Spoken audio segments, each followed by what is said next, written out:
नाज़रीन, आपको एक बार फिर बता दें, बीएसपी चीफ मायावती ने कांग्रेस पर बड़ा हमला किया था। कांग्रेस ने कहा था कि वो 7 सीटें छोड़कर बीएसपी एसपी इत्तेहाद के लिए 7 सीटें छोड़ देंगी और बाकी की सीटों पर यूपी में जो है चुनाव लड़ेगी। लेकिन इस पर मायावती का बयान आया है, उन्होंने कहा कि उनको जरूरत नहीं है उन 7 सीटों की, कांग्रेस के बगैर ही जो है बीएसपी एसपी इत्तेहाद यूपी में बीजेपी को हराएगी। मजीद तफसीलात के साथ हमारे नुमाइंदे अलाउद्दीन इस वक्त जुड़ चुके हैं। अलाउद्दीन, आपसे जानना चाहेंगे, बहुत ही बड़ा बयान मायावती का, उन्होंने साफ तौर पर कह दिया है कि कोई तालमेल नहीं है बीएसपी एसपी और कांग्रेस का, क्या कहेंगे? देखिए, मायावती लगातार कांग्रेस पे हमलावर हैं और इस बात को समझिए कि उत्तर प्रदेश में जो कोलिशन बना है वो समाजवादी पार्टी और बहुजन समाज पार्टी का है। जो दोनों नेताओं के बयानात पर आप गौर करेंगे तो मायावती एक तरफ हमलावर हैं जबकि दूसरी तरफ अखिलेश नरम रुख अख्तियार किए हुए हैं। आज मायावती ने एक बार फिर साफ किया है कि कहीं से भी कांग्रेस एहसान जताने की कोशिश न करे कि उनके लिए 7 सीटें छोड़ी गई हैं। कुल मिलाकर के इस बयान को इस नजरिए से भी देखा जाना बहुत जरूरी है कि आखिर एक तरफ अखिलेश यादव अपना रुख नरम क्यों रखे हुए हैं और जबकि दूसरी तरफ मायावती अपना रुख लगातार बहुत तेज किए हुए हैं। तो जानकार हैं जो मानते हैं कि कहीं से भी मायावती इस तरह का मैसेज अपने लोगों में नहीं देना चाहती हैं या फिर जो है सत्ता पक्ष को इस तरह का मैसेज नहीं देना चाहती हैं कि कांग्रेस उनके साथ अंदर खाने मिली हुई है या कांग्रेस के साथ मिलकर के कोई कोलिशन या गठबंधन बाद के दिनों में जो इलेक्शन का रिजल्ट आए तब बनाया जा सकता है। जबकि दूसरी तरफ अखिलेश यादव अपना रवैया नरम बनाए हुए हैं, क्योंकि ये बात बिल्कुल सच है कि दोनों पार्टियां मिलकर के दिल्ली में सरकार नहीं बना सकती हैं। आखिरकार उनको कांग्रेस से समर्थन लेना या कांग्रेस उनको समर्थन देगी। तो ऐसे में ये राजनीतिक तौर से या सियासी तौर से आप मान सकती हैं कि दोनों लोग अपना नरम और गरम रुख इसलिए करके चलना चाह रहे हैं कि ताकि उत्तर प्रदेश में ज्यादा से ज्यादा सीटें जीते और कांग्रेस पर अपना दबाव बनाए रखें। जी बिल्कुल अलाउद्दीन, और जैसा कि आपने बताया है कि एसपी जो है नरम रुख अपनाए हुए हैं जबकि मायावती जो है काफ़ी ज़्यादा जो है हमलावर हो रही हैं कांग्रेस को लेकर के, कह रही हैं कि साफ तौर पर कांग्रेस कोई एहसान न जताए। लेकिन पहले से ऐसी कयास आराइयां लगाई जा रही थी कि किसी तरह का समझौता बीएसपी एसपी और कांग्रेस में हो सकता है यूपी में, वरना जो है बीजेपी को हरा पाना इन पार्टियों के लिए मुश्किल हो जाएगा। लेकिन जिस तरह से मायावती का रुख है, जिस तरह से मायावती हमलावर हो रही है, तो क्या किसी तरह का समझौता मुमकिन हो पाएगा आगे? देखिए, अभी फिलहाल कोई समझौता नहीं। जो उत्तर प्रदेश में कोलिशन बना है उसमें समाजवादी पार्टी, बीएसपी और आरएलडी पहले से शामिल है। अब सीटों का बंटवारा भी हो चुका है। मायावती इस बात को बहुत तरीके से साफ कर चुकी हैं कि सिर्फ उत्तर प्रदेश में नहीं बल्कि पूरे देश में कहीं उनका कांग्रेस समझौता नहीं होने वाला है। आप इस बात को मान के चलिएगा, इस पूरे कोलिशन में मायावती हमेशा अपर हैंड रही हैं, यानी कि सारे जो बड़े फैसले हैं मायावती की तरफ से लिए गए हैं। और मायावती ने अगर ये बात कही है कि उत्तर प्रदेश समेत देश के किसी कोने में कांग्रेस से कोई समझौता नहीं होता है, इसका मतलब आप मान के चलिए कांग्रेस से कोई कोलिशन नहीं बनने वाला है। जहां तक बात इन बयानात की है, इन बयानात जरिए से सीधी बात यह है कि सभी लोग अपने वोट बैंक को साधना चाह रहे हैं। वो ये चाहते हैं कि वोट बैंक में किसी तरह की कोई तेजमारी ना हो। और खासतौर 2017 में जब विधानसभा के इलेक्शन में समाजवादी पार्टी और कांग्रेस का कोलिशन हुआ था तो उसमें बहुत ज्यादा नुकसान उठाना पड़ा था सपा को। तो ऐसे में लोगों को लगता है कि अपर कास्ट का जो वोट है वो कांग्रेस अगर काट लेगी, अपर कास्ट के वोट को बीजेपी को वोट माना जाता है। तो ऐसे में जो ओबीसीज, मुस्लिम और पिछड़ा वर्ग और एससी एसटी का जो वोट है वो इस कोलिशन को, गठबंधन को मिल जाएगा। तो ऐसे में जीत हासिल करना इनके लिए ज्यादा आसान रहता है। तो कुल मिलाकर के जो बयानात है ये सिर्फ और सिर्फ इस नजरिए से देखा जाना चाहिए कि दोनों गठबंधन और जिनके साथ साथ कांग्रेस भी अपनी ये कोशिश कर रही है कि वो इलेक्शन में परफॉर्मेंस ज्यादा बेहतर कर पाए और उनका वोट बैंक कहीं पर न जाए।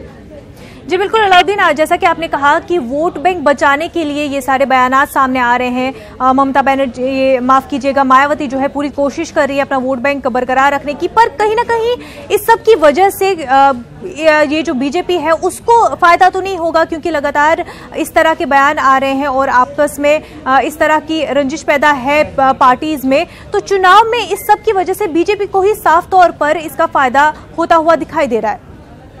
देखिए, फिलहाल जो इक्वेशन है उत्तर प्रदेश में उसको इस नजरिए से देखना होगा कि जो उत्तर प्रदेश में इलेक्शन लड़ा जा रहा है वो पूरी तरह से कास्ट बेस्ड पॉलिटिक्स है।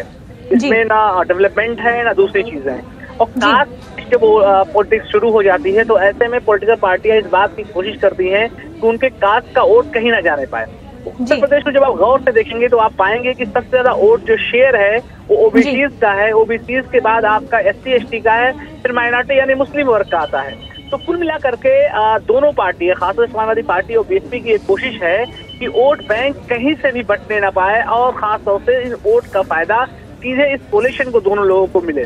तो ऐसे में लगातार जो बयानात आ रहे हैं, खासतौर से मायावती जो हमलावर हैं, तो ऐसे में एक आदमी नरम एक आदमी गरम करके इस बात की कोशिश कर रहा है कि आम जनता में उनके बीच में मैसेज ये जाए कि कांग्रेस के साथ उनका कोलिशन ना कोई है, ना कोई उनका कोई इनर गठबंधन है, ना कोई समझौता है।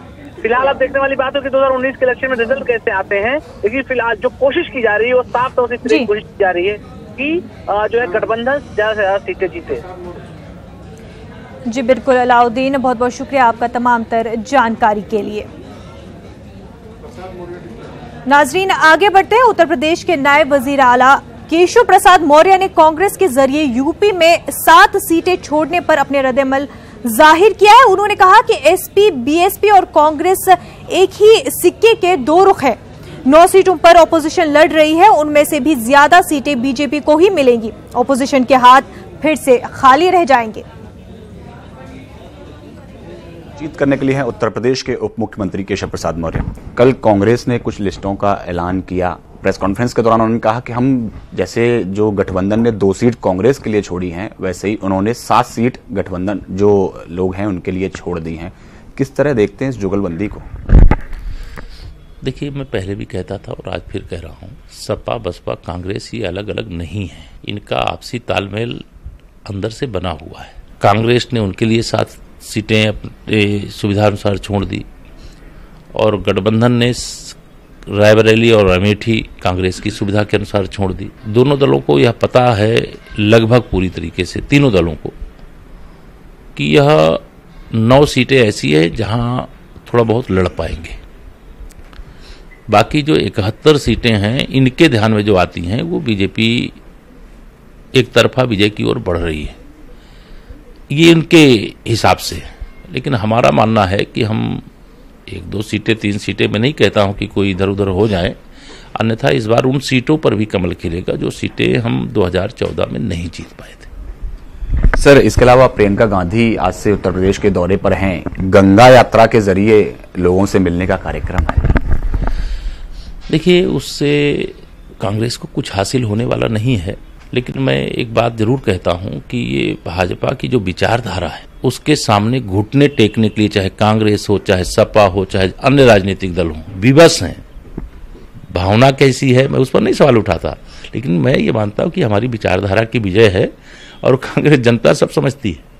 25 करोड़ लोग इस बार प्रयागराज के कुंभ में स्नान करने के लिए आए, अविरल निर्मल गंगा का प्रवाह देखा और ये हमारी एक तरह से केंद्र सरकार के सहयोग से प्रदेश सरकार की बहुत बड़ी सफलता है। धन्यवाद हमसे बात करने के लिए। तो ये थे उत्तर प्रदेश के उप मुख्यमंत्री केशव प्रसाद मौर्य। कैमरामैन योगेश के साथ पवन गौर, नेटवर्क 18 दिल्ली। नाजरीन, बात करते हैं प्रियंका गांधी के साहिली दौरे की।